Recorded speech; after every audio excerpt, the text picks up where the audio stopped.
லிங்கமும் ஒன்றாய் சேர்ந்த அருணாச்சலனே சதாசிவா முக்தி என்னும் போதே தந்திடும் அண்ணாமலையே அரோகரா அத்தனை லிங்கமும் ஒன்றாய் சேர்ந்த அருணாச்சலனே சதாசிவா முக்தி என்னும் போதே தந்திடும் அண்ணாமலையே அரோகரா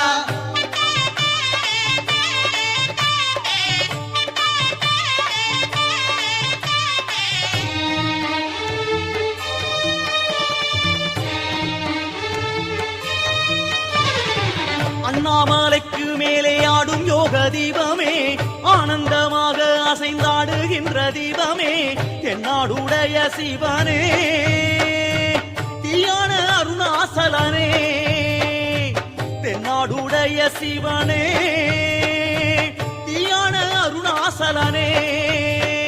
அத்தனை லிங்கமும் ஒன்றாய் சேர்ந்த அருணாசலனே சதாசிவா முக்தி என்னும் போதே தந்திடும் அண்ணாமலையே அரோகரா அத்தனை லிங்கமும் ஒன்றாய் சேர்ந்த